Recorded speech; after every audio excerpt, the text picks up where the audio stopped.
Thousands of Syrians have lost their lives in the conflict between forces loyal to President Bashar al-Assad and fighters opposed to his rule. Now, with the introduction of chemical weapons and possible Western involvement, an end to the conflict still doesn't seem to be in sight. Halo, selamat datang.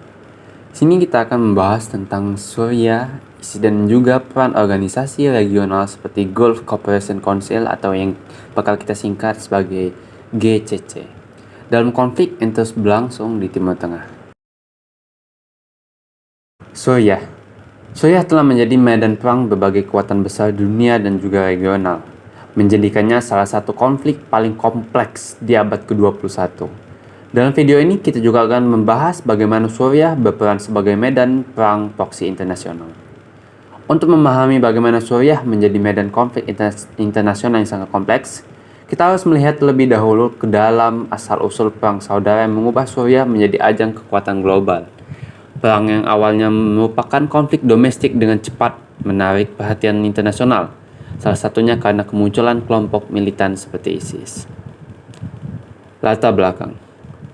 Konflik di Suriah dimulai pada tahun 2011 sebagai bagian dari Arab Spring, ketika protes damai terhadap pemerintah Presiden Bashar al-Assad berubah menjadi perang saudara penuh.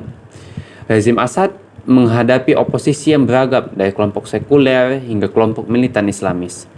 Kekacauan di Suriah dengan cepat menarik perhatian internasional dengan berbagai negara terlibat dalam mendukung pihak-pihak yang berbeda. Dalam situasi ini, Suriah berubah dari konflik internal menjadi medan pertempuran proksi bagi kekuatan regional dan juga global. Dalam kekosongan kekuasaan yang diciptakan oleh perang saudara Suriah, kelompok ekstremis seperti ISIS mengambil keuntungan. Mereka memanfaatkan kekacauan ini untuk mengklaim wilayah dan menebar teror. Namun, ISIS tidak hanya mempengaruhi Suriah, mereka menjadi kekuatan utama dalam konflik regional yang berdampak pada negara-negara tetangganya. ISIS. Di tengah kekacauan tersebut, kelompok teroris ISIS atau Daesh muncul sebagai salah satu pemain utama. ISIS memanfaatkan kekosongan kekuasaan di Suriah dan Irak untuk memperluas wilayah mereka, mendeklarasikan kekhalifahan pada tahun 2014. Dan juga mereka berhasil menguasai sebagian besar wilayah di kedua negara, menerapkan ideologi radikal yang menolak tatanan negara-negara modern, menyebabkan teror global dan menarik perhatian internasional, menjadikannya mereka salah satu ancaman utama dalam konflik Suriah.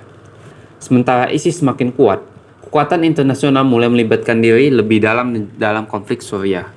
Negara-negara seperti Amerika Serikat, Rusia, Iran, dan Turki memiliki kepentingannya masing-masing dalam konflik ini, menjadikan Suriah sebagai medan pertempuran bagi kepentingan mereka yang bersaing. Suriah menjadi pertempuran antara berbagai kekuatan besar dunia. Amerika Serikat yang mendukung kelompok pemberontak dan berperang melawan ISIS, memiliki kepentingan strategis untuk membatasi pengaruh Iran di kawasan. Di sisi lain, Rusia secara aktif mendukung rezim Assad melalui intervensi militernya sejak 2015 dengan tujuan melindungi kepentingan geopolitiknya di Timur Tengah. Iran sebagai sekutu Assad mendukung rezim dengan pasukan senjata dan juga pasukan dari kelompok milisi seperti Hezbollah. Sementara itu, Turki terlibat untuk melindungi kepentingan perbatasannya dan mencegah pengaruh Kurdi. Negara-negara Teluk seperti Arab Saudi dan Qatar, meski bagian dari GCC, mendukung kelompok pemberontak yang berbeda, menunjukkan kompleksitas lebih lanjut dari perang proksi di Suriah. Namun, bukan hanya kekuatan global yang terlibat dalam perang di Suriah. Negara-negara di kawasan, khususnya negara-negara Teluk yang tergabung dalam GCC, juga terlibat.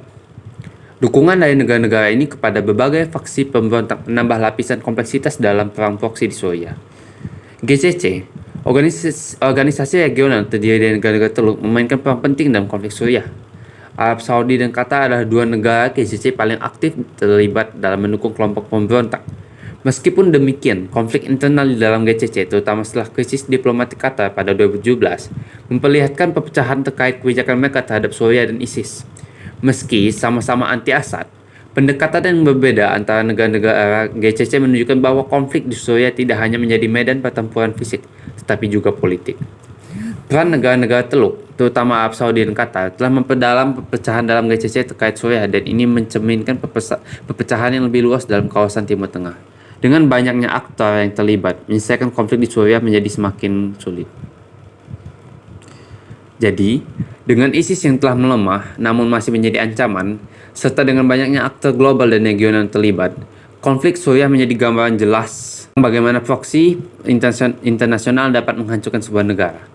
Harapan bagi Suriah adalah bahwa suatu saat kekuatan-kekuatan ini dapat mencari jalan keluar melalui solusi diplomatik, bukan melalui kekerasan yang tidak henti. Dalam video ini kita telah membahas bagaimana Suriah menjadi medan proksi internasional dengan berbagai kekuatan global dan regional yang terlibat. Dari keterlibatan ISIS hingga perang GCC, konflik ini telah mengubah dinamika geopolitik di Timur Tengah. Dampaknya tidak hanya berdasarkan oleh Suriah, tetapi juga oleh seluruh kawasan di Timur Tengah. Harapan bagi masa depan Suriah tergantung pada solusi diplomatik menghentikan konflik proksi ini dan mengakhiri penderitaan rakyat Suriah untuk selamanya.